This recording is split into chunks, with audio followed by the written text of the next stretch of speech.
Assalamualaikum warahmatullahi wabarakatuh. Eh, ini merupakan video tambahan di pertemuan ketiga untuk Amin 3. Dalam video ini akan berisi penjelasan tentang pertanyaan-pertanyaan yang telah disampaikan pada Amin 1 dan Amin 2 sebelumnya. Yang kalian sudah submit di question list Google Docs. Ada beberapa pertanyaan. Secara langsung sudah dijawab. Saya jawab langsung di situ. Namun ada beberapa pertanyaan yang saya rasa harus dijelaskan secara langsung sehingga lebih mudah untuk difahami. Tapi kita akan coba membahas satu persatu dari pertanyaan ini, baik itu secara singkat ataupun secara detail untuk beberapa pertanyaan. Kita mulai dari Amin 1 dulu. Oh iya, untuk yang bertanya nanti akan diberikan poin sesuai pertanyaannya. Nanti poinnya akan saya tuliskan di sebelah kanan dari nama yang bertanya. Kalian bisa cek nanti karena file Google Docs ini akan kita pakai seterusnya sampai di akhir pertemuan untuk Amina. Oke, baiklah. Pertanyaan pertama dari Irzi Muhammad Prayoga kelas 12.1. Pertanyaannya adalah bagaimana memberikan nama untuk senyawa amina yang memiliki dua gugus fungsi amin dalam satu senyawa gitu ya. Ini sebenarnya sudah dibahas juga dan saya rasa jawabannya sudah bisa difahami. Tinggal diberikan kata di ya sebelum aminanya. Misalkan ini kan 2 karbon berarti harusnya etanamin. Karena ada 2 N-nya maka tinggal ditambahkan etan diamin gitu ya. Tambahkan di sebelum kata aminanya. Nah, ini juga ada di soal di worksheet ya. Di worksheet untuk Amin 2.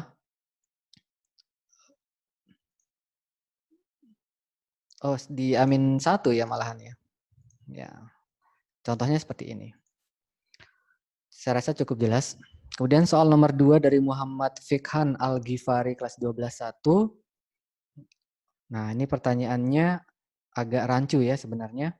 Apakah mungkin quaternary amonium ion itu berikatan dengan senyawa amina? Kalau bisa, baik itu primer, sekunder, tersier, gitu ya, dalam satu senyawa. Kalau bisa, bagaimana cara memberikan nama? Ini mungkin cara ininya ya, tata namanya sebenarnya. Tetapi sebenarnya senyawa seperti ini itu hampir susah sekali ditemukan. Kenapa? Karena misalkan kita bayangkan yang ini ya, misalkan kita bayangkan senyawa ini ada salah satunya menjadi quaternary amonium, sedangkan satu alkilnya mengikat NH2. Nah, pada kenyataannya, senyawa ini asalnya adalah seperti ini. Dua-duanya adalah primary amin misalkan. Gitu. Dan untuk membuat dia menjadi quaternary amonium kan harus direaksikan dengan alkil halida terus-menerus misalkan seperti itu. Sampai terbentuk quaternary. Nah, yang harus diingat adalah ketika salah satu sisi bereaksi, maka sisi lainnya juga ikut bereaksi sebenarnya. Gitu. Itu ya bisa dipahami ya. Nah, kalaupun dipaksakan misalkan ya, dan ini mungkin tidak akan ada di soal juga ya. Kalau dipaksakan satu quaternary amonium, yang satunya itu amina biasa, misalkan itu primary amin, maka dijadikan saja amina biasa itu sebagai alkilnya. Gitu, dalam kurung berarti menggunakan dalam kurung seperti yang pernah kalian pelajari di kelas 11. Jika ada tumpang tindih dari functional group pada senyawa organik, kalian bisa menamakan khusus di dalam grup itu kemudian diberikan kurung. Tuh. Nah, untuk amina seperti yang saya sempat jelaskan, ketika dia menjadi substituen, kita anggap aja ya, misalkan dia menjadi substituen, maka aminanya menjadi amino. Gitu. Ya. Kurang lebih seperti itu. Kemudian pertanyaan nomor 3, pertanyaan dari Irza Muhammad Pratama, kelas 12.2. Bagaimana memberikan nama senyawa dalam common name. Dan apa bedanya dengan IUPAC? Tata nama common ini sebenarnya bukan kita yang memberikan nama, tetapi orang. Makanya namanya penamaan secara umum. Dikenal luas seperti apa, baik itu bagaimana ditemukannya, siapa penemunya, tergantung. Ya sama aja kayak kita menamakan sesuatu gitu, ada sejarahnya gitu. Kalau IUPAC itu sistematik, ada aturannya. Ini pakai aturan, kalau ini pakai sejarah lah, bisa dikatakan seperti itu. Misalkan contoh sederhana, palmitic acid itu kan 16 tuh. Palmitic acid itu 16 karbonnya. Kalau 16 karbon berarti hexadecanoic acid sebenarnya nama secara IUPAC-nya. Tapi orang jarang tuh mengenal hexadecanoic acid gitu. Orang lebih tahu palmitic acid. Kenapa? Karena palmitic acid itu ternyata paling banyak ditemukan di palm oil, pada minyak sawit. Sehingga namanya menjadi palmitic acid gitu. Nah, kurang lebih seperti itu ya. Untuk nama common itu bukan kita yang menentukan, tapi dikenal secara umum. Gitu. Contoh nama common ya, nama common yang lain juga ya tergantung jenisnya gitu ya, tergantung apa sifatnya ya, macam-macam juga. Oke, kalau IUPAC ya tadi tata namanya yang kita pelajari itu adalah IUPAC karena ini bisa dipelajari. Kalau common diingat, paling dipelajarinya ya sejarahnya bagaimana terbentuknya dan itu tidak terlalu esensial gitu. Tapi kekurangan dari common ini adalah tentu saja tidak teratur penamaannya dan kalau ada senyawa baru baik itu turunannya itu harus diberikan nama baru lagi gitu. Nah, kalau yang IUPAC itu kalau ada nama senyawa baru misalkan ada turunannya, ada substituen baru tinggal disesuaikan saja karena sudah ada aturan bakunya gitu. Nah, untuk misalkan common paling gampangnya ya metanamin, ada metil sama amin. Orang lebih kenal metilamin gitu. Kalian kalau browsing jarang sekali tahu menemukan metanamin gitu. Biasanya orang mengenalnya metilamin. Sama dengan N-metil metanamin, itu lebih dikenal sebagai dimetilamin. NN-dimetil metanamin, orang lebih kenal sebagai trimetilamin. Ya kayak gitu ya. Paling gampangnya ya hanya mention alkilnya aja gitu. Saya rasa cukup jelas. Kemudian nomor 4, pertanyaan dari Dias Ilyasa, kelas 12.8. Amoniak yang memiliki 3 atom hidrogen, kalau digantikan dengan alkil sama aril, tetapi ikatannya itu ini ya, double bond gitu. Kalau single bond kan ya ini dia akan menjadi tertiary amin kalau semua hidrogennya digantikan. Tapi kalau pertanyaannya adalah double bond bagaimana? Nah, kalau dia single bond ya itu berarti amina itu. Kalau satu yang digantikan ya primary amin, 2 secondary amin, 3-3-nya menjadi tertiary amin. Tetapi kalau ikatan antara N dengan C itu ikatan rangkap 2 double bond, maka dia bukan senyawa amin, tetapi dia senyawa imin namanya. Nah ini bisa diingat ya. Ini tambahan pengetahuan berarti ya. Walaupun nggak masuk materi kita secara langsung, namanya adalah senyawa imin. Nah imin ini lebih reaktif dibandingkan senyawa amina. Gitu. Tetapi jika dia N-nya ini mengikat satu karbon saja tetapi ikatannya itu triple bond, maka bukan imin bukan amin lagi tapi namanya gugus nitril. Di amin 3 saya sempat jelaskan tuh gugus nitril itu C triple bond N nitril yang nanti kalau mau dijadiin sebagai amina tinggal direduksi menggunakan LiAlH4 dalam suasana asam akan menghasilkan CH2NH2 primary amin. Begitu ya Dias. Kemudian nomor 5, pertanyaan dari Ratu Khairunisa Maulida Gunawan, kelas 12.8. Pertanyaannya adalah, pada tata nama di secondary atau tertiary amin menggunakan uppercase N atau huruf besar, itu menggantikan nomor. Kapan, bentar nih. Menggantikan penomoran gitu ya, ketika N ini berada pada second alkyl atau bagaimana? Oke, saya ini ya, saya jelaskan sedikit pertanyaannya. Maksudnya itu adalah kita jangan bingung dulu dengan kapital huruf N ini gitu. Kalau dia primary amin, maka N kan hanya mengikat satu karbon. Nah, itu udah menjadi parent chain-nya. Jadi nggak perlu lagi pakai N karena dia nggak perlu nomor gitu. Sedangkan pada secondary amin, kita tentukan dulu sebagai parent chain-nya apa? Parent chain-nya. Nah, selain parent chain itu ada karbon yang terikat di N. Nah, karbon itulah yang bertindak sebagai substituen.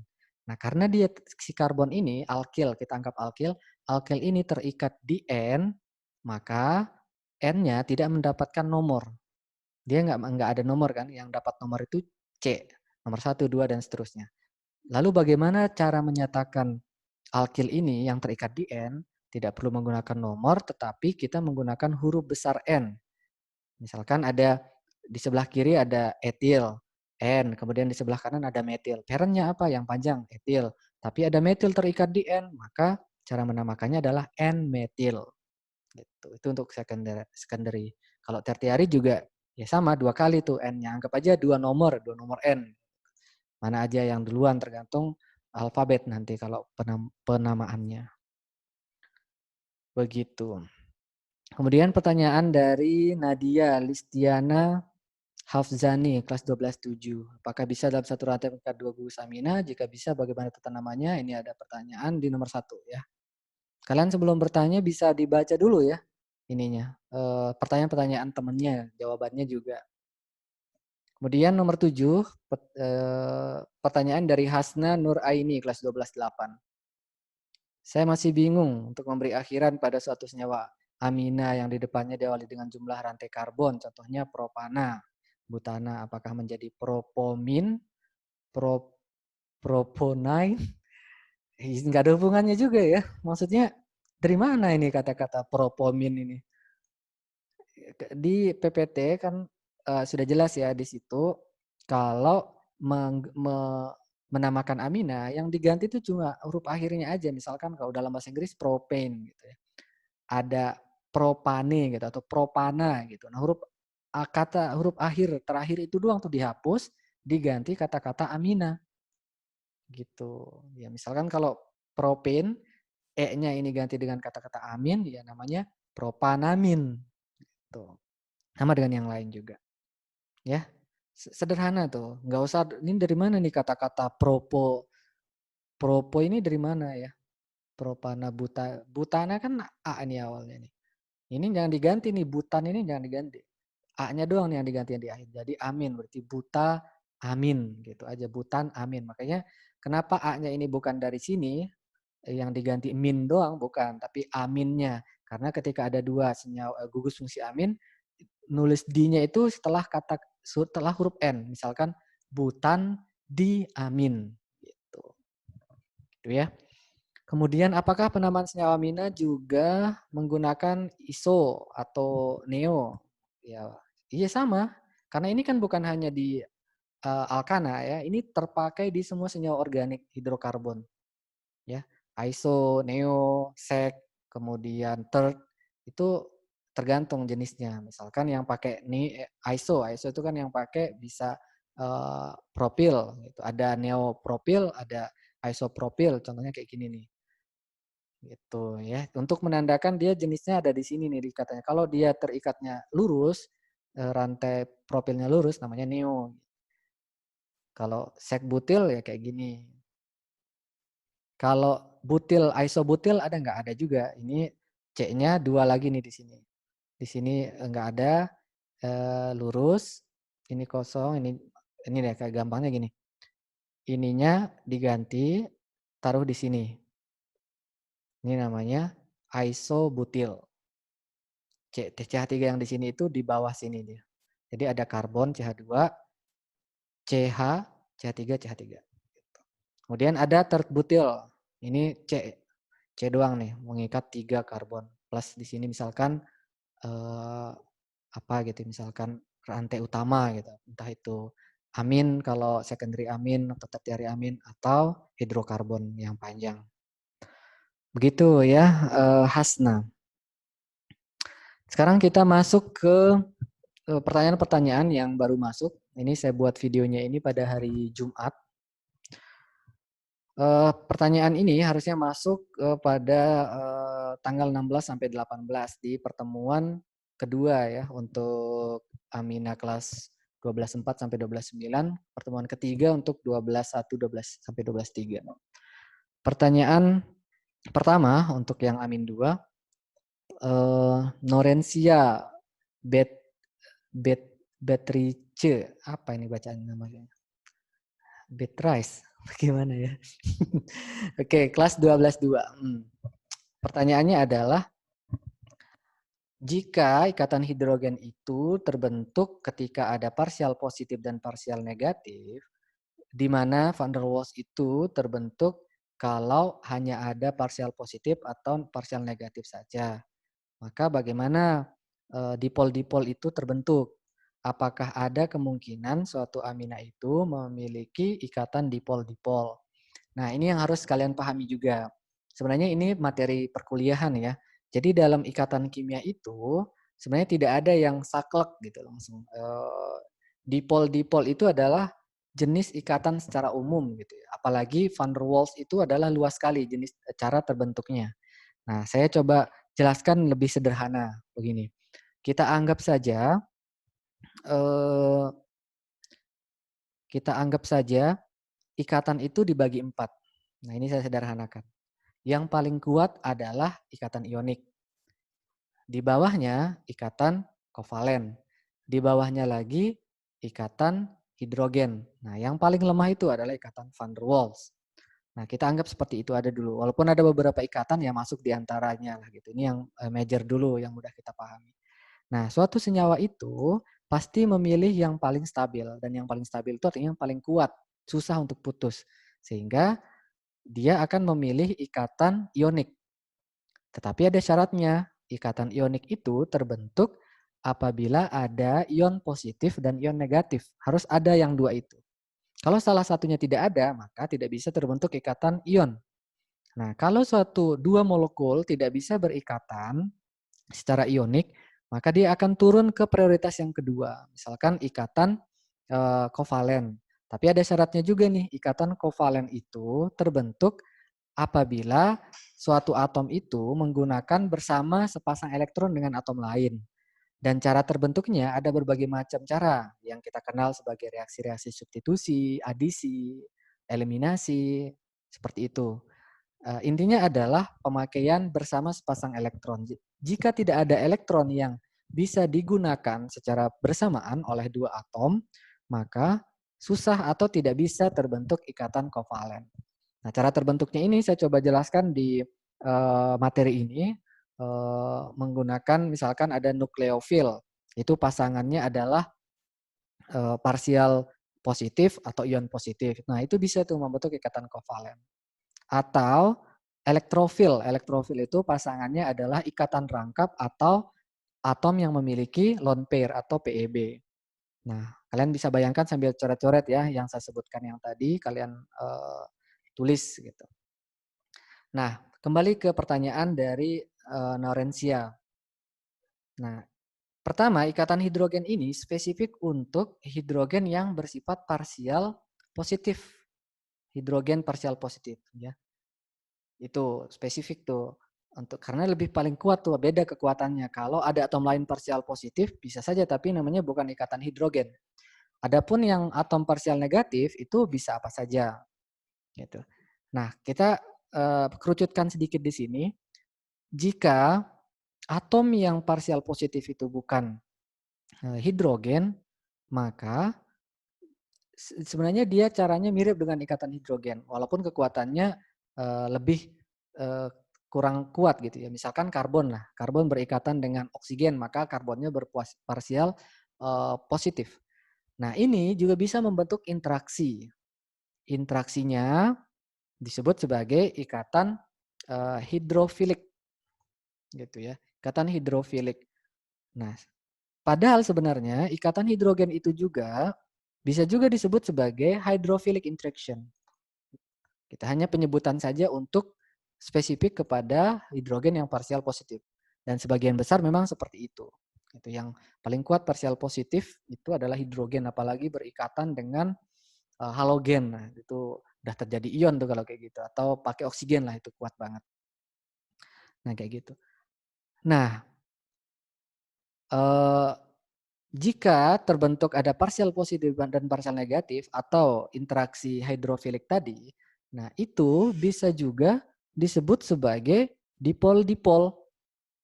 Nah, kembali ke bahasanya seperti ini nih. Dipol-dipol ini dari bahasanya ya, adalah ikatan atau interaksi yang terbentuk akibat atom atau molekul yang terbentuk dipol. Dipol ini kalau kita artikan secara bahasa, pol itu artinya kutub, di itu artinya dua kutub.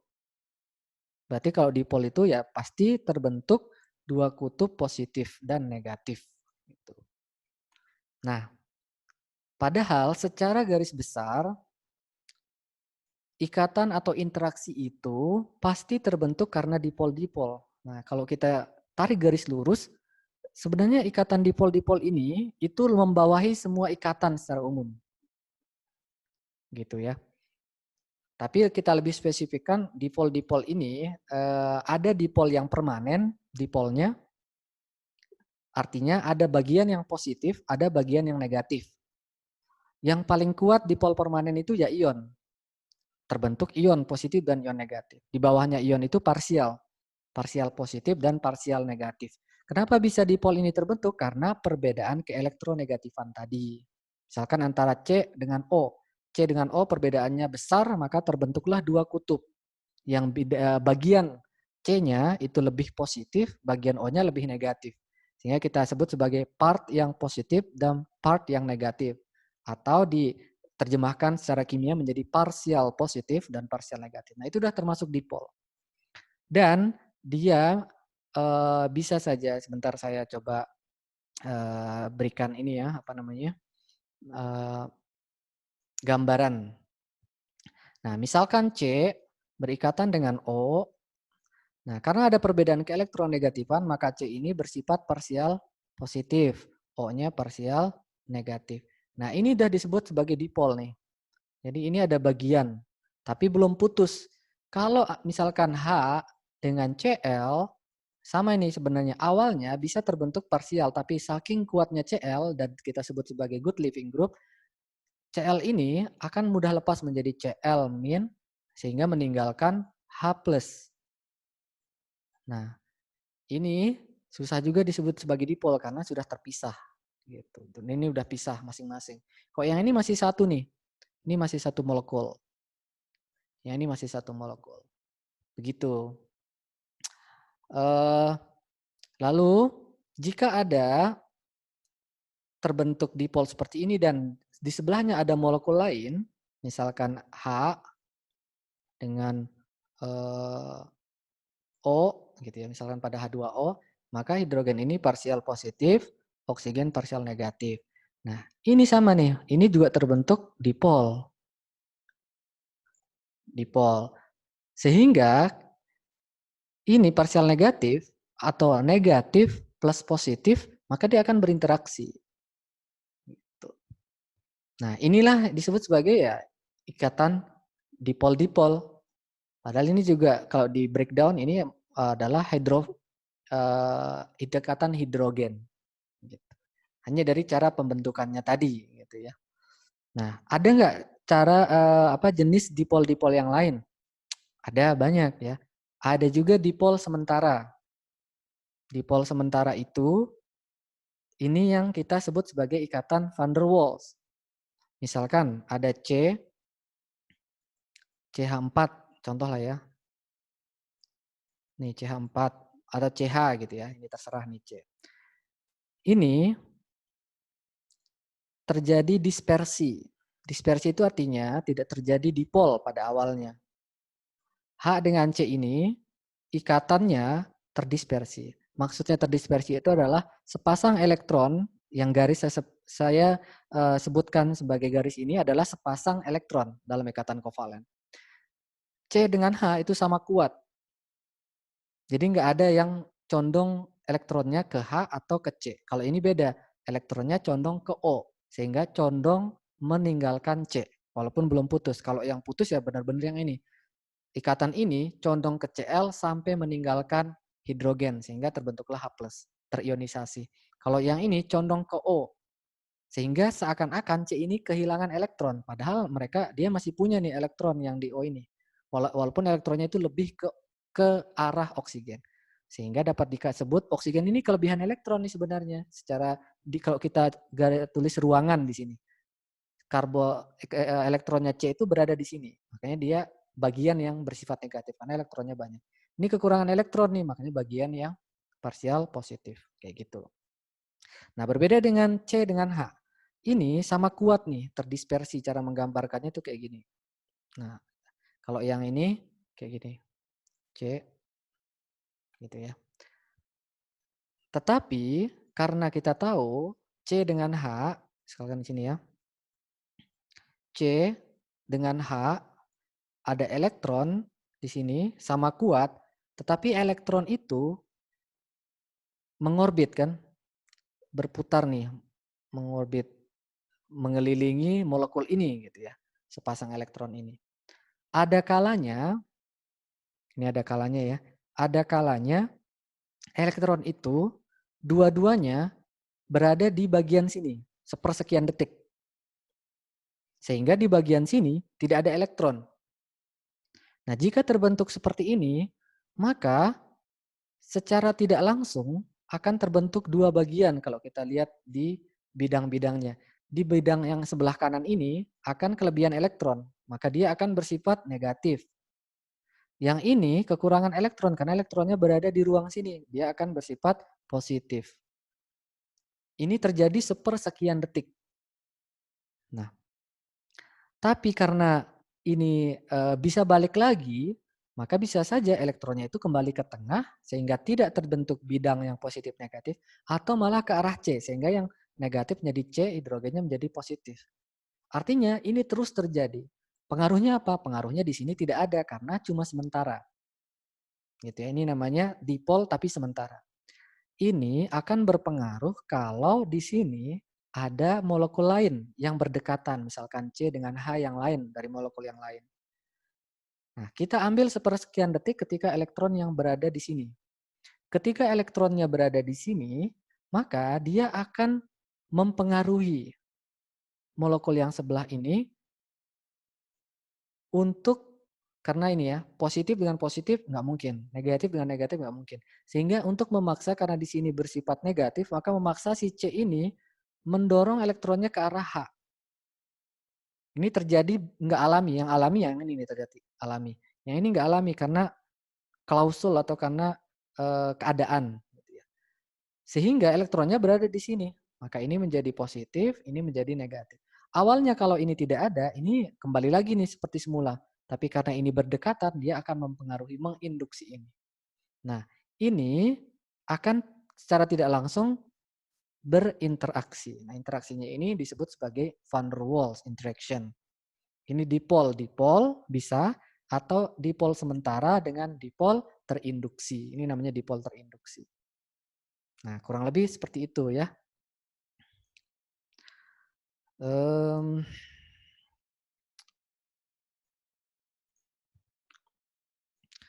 Nah, gitu ya. Jadi van der Waals itu bukan terbentuk karena parsial positif, parsial negatif yang ini. Kalau parsial positif, parsial negatif dengan no atom netral bisa saja akan terbentuk terinduksi tadi. Jadi bukan karena yang sementara, tapi yang udah memang ada parsial positif, kemudian ada yang netral, dia akan menginduksi yang netral itu. Itu bisa terbentuk van der Waals. Tapi bisa juga van der Waals ini dari yang dipol-dipol sementara tadi terbentuk karena berdekatan. Gitu ya. Jadi lebih luas.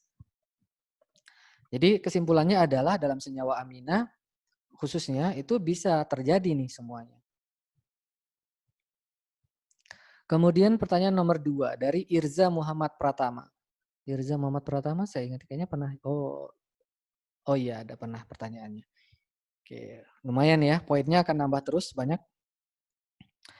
Pertanyaannya, apa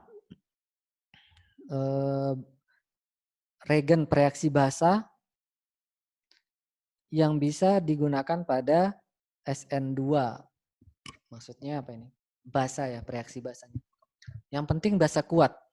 Karena tujuan basa ini adalah digunakan untuk mengambil hidrogen asam hasil dari reaksi nukleofil dengan alkil halida. Gitu ya. Saya coba gambarkan. Maksudnya seperti ini. Kita clear dulu. Misalkan di sini ada NH3 misalkan. NH3 plus CH3Cl. Nah, ini hasil intermediatnya adalah karena ini nukleofil bereaksi ke sini, kemudian ini lepas, hasilnya kan sebenarnya CH3 NH3. Karena N menggunakan PEB-nya untuk berikatan kovalen koordinasi. Anggap aja yang ini. Maka dia bermuatan positif. Nah, ini bukan senyawa amina, tapi senyawa amonium. Untuk membuat dia menjadi senyawa amina, salah satu hidrogennya ini harus diambil. Cara ngambilnya gimana? Cara ngambilnya adalah karena kita tahu sifat hidrogen ini terikat di N, maka dia bersifat hidrogen asam. Maka cukup ditambahkan OH- atau basa. Maka dia akan menjadi CH3NH2 plus hidrogennya mineralkan H2O. Gitu. Nah, lalu dari mana dapat OH- ini ya? Sumber-sumber basa, misalkan pakai NaOH, paling umum karena paling murah, atau KOH bisa juga. Yang penting basa kuat ya. Intinya adalah lebih kuat daripada ini. Ini kan basa lemah nih. Gitu. Kemudian kita lanjutkan. Bisakah kita mereaksikan amonium ion dengan ini produk dari ini ya, tertiary amin tadi. Kalau itu kan hasilnya amonium quaterner ya. Atau produk intermediate kalau kalian ingat sama saja. Dengan alkil halida dan basa sebagai katalis. Jawabannya adalah kalau kita ingin mereaksikan amonium ion dengan alkil halida, jawabannya tidak bisa. Kenapa? Karena tidak ada nukleofil. Kan syaratnya bereaksi alkil halida ini harus nukleofil. Nukleofil itu adalah yang memiliki PEB. Nah, amonium ion itu misalkan amonium quaterner lah, seperti ini ya. Ini seperti ini amonium quaterner, ini CH3. Ini tidak ada PEB-nya. Kenapa? Karena digunakan berikatan kovalen koordinasi. Sama dengan yang ini, tidak ada PEB-nya. Ini seperti ini. Ini tidak ada PEB, maka kalau kita reaksikan dengan CH3Cl, tidak bisa. Walaupun di sini parsial positif, tapi tidak ada yang dapat mengambilnya. Nah, kalau kita berani tambahkan OH-, justru yang bereaksi adalah OH-nya. Karena OH- itu adalah nukleofil yang kuat. Dia justru yang ke sini. Set, ini lepas. Hasilnya akan menjadi CH3OH. Cl lepas, Cl-. Misalkan OH- ini kita dapat dari NaCl, berarti NaOH berarti dari Na plus atau NaCl. Nah, hasilnya justru adalah alkohol. Kalau kita tambahkan basa. Ini sama sekali tidak bereaksi. Atau bisa saja kalau ininya tidak quaterner, misalkan hasilnya seperti ini. Salah satunya ya kayak gini, hidrogen, maka OH-nya mengambil hidrogen ini. Hasilnya justru kembali menjadi tertiary amin. Kayak gitu. Oke. Jadi begitu ya. Pertanyaan dari Muhammad Irza Muhammad Pratama kelas 12 tuh. Selanjutnya pertanyaan yang ketiga dari Muhammad Fikhan Al-Ghifari kelas 12.1. Saya memiliki pertanyaan ini setelah saya mengerjakan tugas Aminah kedua. Nah, ini yang kita harapkan ya sebenarnya ya. Goals dari worksheet itu adalah ini. Jadi bukan orientasinya itu kalian mengerjakan tugas kemudian kalian submit mengharapkan dapat nilai. Bukan itu ya sebenarnya ya. Kalau kalian cek soal assignment yang ini kan kayak gini nih assignmentnya. Ada salah satu teman kalian yang sampai bertanya begini, Pak, apakah ini cukup diisi aja nih? Saya jawab, iya cukup diisi saja. Karena saya ngerti kenapa pertanyaan seperti itu ya karena lah kok mudah banget gitu. Kan kita tinggal ngisi nih. Apalagi kalau yang berpikir sederhana ya tinggal, wah ini tinggal saya nanya temen. Gitu. Nah tujuan dari soal yang ini adalah bukan sesederhana itu sebenarnya. Nah tujuannya tercapai contohnya akan terjadi seperti ini. Pertama, kalian akan mencoba browsing. Metanamin itu boiling point-nya berapa, melting point-nya berapa, solubility-nya dalam air berapa. Oke, dapat. Kemudian ini. Nah, kemudian kalian pikirkan tuh, loh kok nggak sesuai dengan yang saya pahami? Seharusnya metanamin ini kan primary amin. Seharusnya solubility-nya lebih tinggi dong daripada N-metil metanamin atau dimetilamin. Kok dia lebih rendah gitu. Kemudian dibandingkan dengan yang ini malah tidak terdefinisi nih, miscible atau larut semua gitu, atau larut. Nah kalian itu tujuannya. Jadi kalian mulai berpikir, akhirnya mulai paham. Kalau kalian tidak paham yang awalnya, maka kalian akan hanya menulis-nulis saja nih. Bahkan tinggal mencontek dari teman, misalkan nanya yang nomor 1 physical properties itu apa tuh jawabannya? Tinggal foto sama teman kalian di-share di grup angkatan, di-copy lagi ke sini, nggak ada gunanya. Itu siapapun bisa melakukan itu. Pak Ugan juga bisa melakukan itu. Tapi bukan itu tujuannya. Tujuannya adalah membuat kalian mencoba berpikir kembali. Gitu. Contoh ya, seperti yang dilakukan oleh Muhammad Fikhan ini. Kita baca pertanyaan ini. Ketika saya sedang mencari boiling point, melting point, dan solubility dari metanamin dan N-metilmetanamin, saya mendapatkan bahwa solubility N-metilmetanamin lebih besar dari solubility metanamin. Padahal kalau yang saya tangkap dari penjelasan Bapak bahwa solubility dipengaruhi oleh hidrogen bonding atau antara senyawa dengan air dan semakin banyak hidrokarbon lain yang tidak berikatan secara hidrogen bonding maka akan mengecilkan atau membuat solubility akan makin kecil. Tapi mengapa metanamin lebih kecil solubility-nya jika dibandingkan dengan N-metilmetanamin? Padahal N-metilmetanamin merupakan secondary amin dan memiliki 2 buah karbon yang berikatan bersama nitrogen. Pastinya seharusnya menurunkan solubility. Kayak gitu ya. Ditambah itu adalah secondary amin. Mohon penjelasannya. Apakah yang saya gunakan tidak valid? Sumber yang saya gunakan adalah PubChem. Nah ini juga nih, ini buat semua ya. Jadi sekarang kalian coba ingat nih. Ini shout out ke Muhammad Fikhan sudah berhasil menemukan PubChem. PubChem itu adalah situs yang wajib sebenarnya oleh ahli kimia itu wajib tahu gitu. Wajib kita buka lah ya kalau dapat apa-apa ya. Bisa aja masih dipercaya Wikipedia boleh, tapi PubChem itu jauh lebih terpercaya dan lebih lengkap gitu. Nah, kita coba ya. Kita coba simulasikan apa yang harusnya kalian lakukan. Gitu.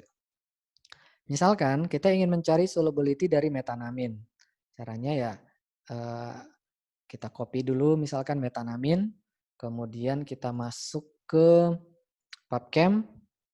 Nah, di sini PubChem ini enak banget ya sebenarnya ya. Ini punya ini sebenarnya National Center of Biotechnology Information atau NLM gitu ya. Makanya kalau kalian lihat ininya itu aneh banget ya, PubChem, NCBI, NLM, NIH, GOV. Nah, ini kalian misalkan aja taruh di sini ya, metanamin gitu ya. Atau common-nya. Karena di sini yang paling banyak dipakai ya common ya. Metil amin. Nah, dia kan ada tuh banyak pencariannya ini match ya. Ada nama-nama lain juga kalau kita masukin metanamin masuk juga sebenarnya. Metilamin. Nah, di sini udah jelas nih semuanya. Kita langsung tahu nih metilamin sampai hazard simbolnya ada nih di sini. Kemudian sinonim-sinonimnya itu sampai semuanya. Ini umumnya dulu. Kalau kita mencari boiling point, melting point atau solubility-nya, kita lihat di chemical and physical properties-nya. Nah, uh, inilah apa namanya kalau kalian belajar fisika kuantum gitu ya baru tahu ya atau ini ya informasi-informasi dalam strukturnya gitu ya. Misalkan di sini kalau kita komputasi ya di sini ya. Tapi nggak perlu lah. Ini misalkan nih physical description untuk physical properties-nya misalkan ini ada sampai baunya gitu ya, aromanya gimana, boiling point ada ya semuanya. Dan ini dia mengutip dari berbagai macam sumber. Jadi dia nggak langsung saklek, oh ini tergantung penelitian orang gitu. Penelitian mana, gitu. Tinggal kita ambil aja. Misalkan sekarang kita lari ke ini flashpoint titik nyalanya ini solubility. Nah, solubility-nya sekian nih. Pada suhu 25 derajat Celcius. Ini dari Cameo Chemicals. Nah, ini kalian bisa langsung dapat ininya, apa namanya? Sumber gitu ya. Nanti sebagai daftar pustaka ini bisa dimasukin nih. Jadi tahu nih sumbernya jelas gitu. Nah, kalian dapat segini. Tulis kemudian di sini ditulis. Nanti dibandingkan. Gitu ya maksudnya ya. Sehingga ketika sudah selesai kalian baru berpikir lagi. Yang saya pahami kan seperti ini. Kok hasilnya seperti ini? Kayak gitu. Seperti yang dipikirkan oleh Muhammad Fikhan. Kita coba jawab ya. Oke. Saya clear dulu. Nah, kita mau membandingkan CH3NH2.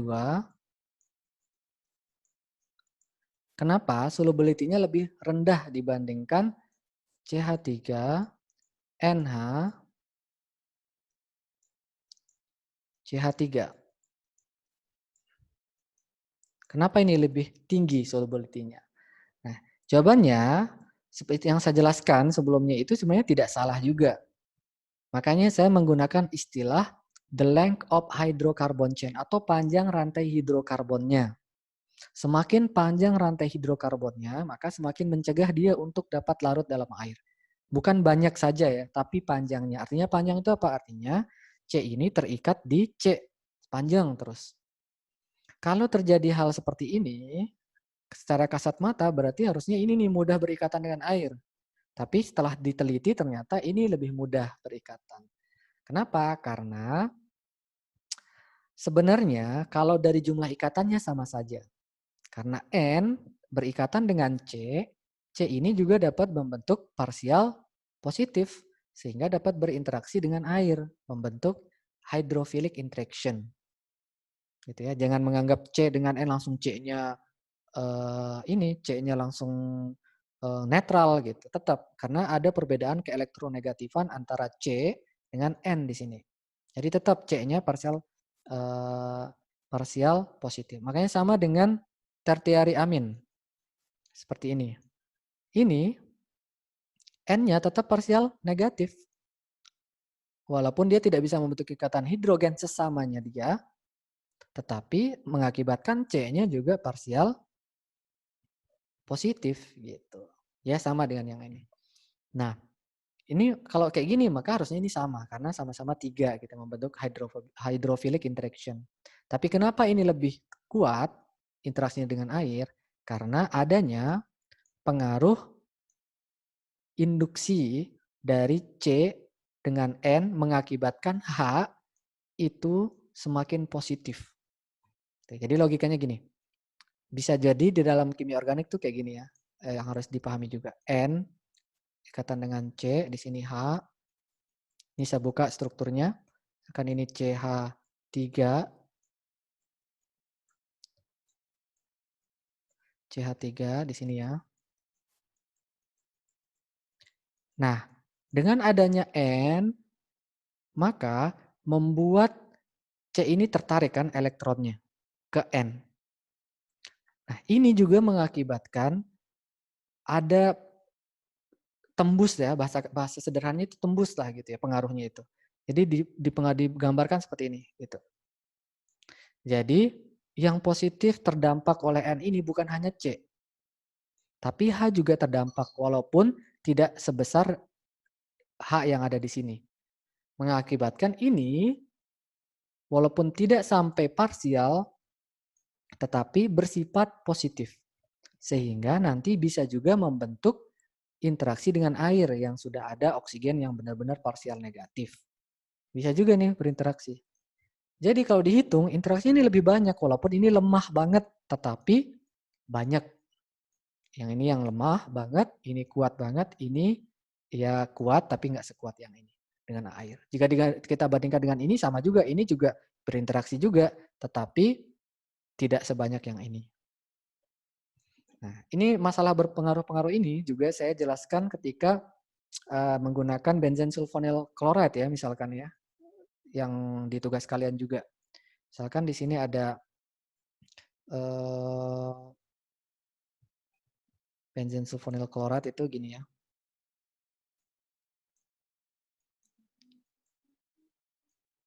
Di sini Cl. Nah, ini ketika ada NH3 masuk atau primary amin masuk, maka hasilnya itu ini ya, sorry, gambarnya seperti ini. S ini parsial positif kan ya. S-nya sama kayak CO ya. Di sini N. Nah, N ini walaupun di sini ada NH2, misal saya jelaskan di Hinsberg reaction ya kalau kalian ingat. Di sini walaupun ada PEB, tetapi N ini tidak bersifat nukleofil. Makanya dia tidak bereaksi lagi dengan si benzen sulfonyl chloride balik. Ini tidak bersifat nukleofil. Kenapa? Karena sifat negatifnya N ini ternetralkan bukan sama S. Kalau S ini kan udah positif, tapi oleh oksigen di sini. Melalui apa? Melalui cara ini. Jadi N-nya itu sampai tertarik ke O. Karena O ini kuat. Gitu. Atau saya gambarkan yang mungkin kalian kenal. Misalkan ini. CONH2. Apakah N pada amida itu nukleofil? Jawabannya tidak. Karena N ini kalah sama O. Kayak gini. Gitu ya. Ini saya menjelaskan mempengaruhi elektronegativitas itu bisa mempengaruhi satu atom di sebelah atom yang berikatan langsung. Walaupun tidak sebesar yang dekatan. Gitu. Ya, bisa dipahami. Semoga. Seperti itu Muhammad Fikhan. Ya, itulah yang menjelaskan kenapa N-metilmetanamin. Makanya trimetilamin juga lebih besar sebenarnya. Kalau kalian cek di PubChem lebih besar ya. Malahan di PubChem itu belum terdefinisi karena nggak dihitung ya, langsung miscible aja larut gitu, larut semua. Seperti itu. Nah, ini ada pertanyaan selanjutnya dari Renanda Wafi. Renanda Wafi, kenapa kita butuh katalis pada SN2 seperti NaOH gitu? Kenapa Cl- itu nggak berikatan langsung dengan H+? Ini saya jelaskan di video juga dan membentuk HCl. Ya, saya ulangi lagi ya penjelasannya sedikit. Kenapa dia perlu NaOH tadi? Karena ketika menghasilkan intermediate, misalkan CH3, misalkan CH3 NH2 berikatan dengan CH3 Cl menghasilkan CH3N H2 ya. CH3 di sini NH2.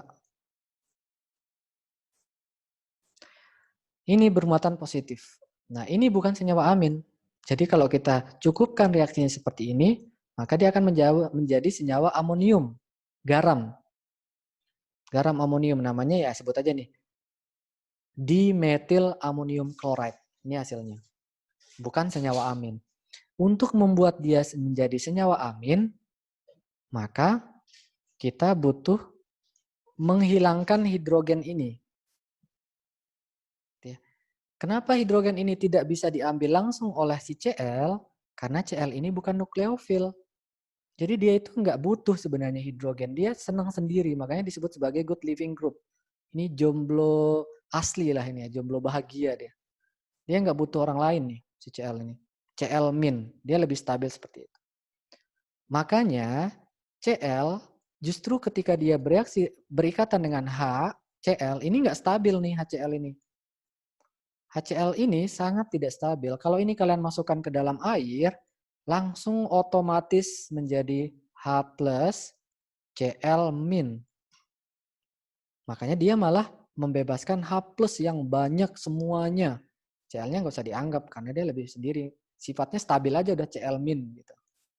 Justru yang berpengaruh di sini H+. H+-nya ini yang berpengaruh, makanya ini bersifat asam kuat. Jadi kalau udah ada ion seperti ini ya sama aja. Udah selesai. Di sini menjadi amonium ion, jadi ini Cl. Gitu ya. Sama kalau kalian mencoba menghidrolisis amonium sulfat pada destilasi protein misalkan di PKT. Amonium sulfat kan NH4 2 kali SO4. Nah, sebenarnya kalau kalian belajar kimia organik, nggak usah dibingungkan nih. Kalau ada seperti ini sama aja SO4 itu jangan dianggap. Karena ini cuma ion netral sebenarnya. Bukan ion netral ya, ion stabil SO4 2 min. Justru yang bisa dilihat di sini adalah di sini NH4+. Nah, NH4+ ini sama sifatnya dengan yang ini karena sama-sama amonium. Kalau kita ingin mengambil H-nya,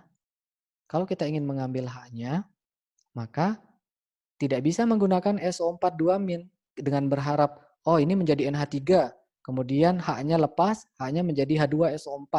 Nggak bisa, karena si asam basa kuat itu, kalau dari garamnya tidak bisa kembali menjadi asamnya. Artinya tidak bisa dihidrolisis parsial. Yang bisa dihidrolisis parsial adalah yang ini, dengan adanya basa kuat. Kalau ini kita tambahkan basa, misalkan yang kuat ya, NaOH.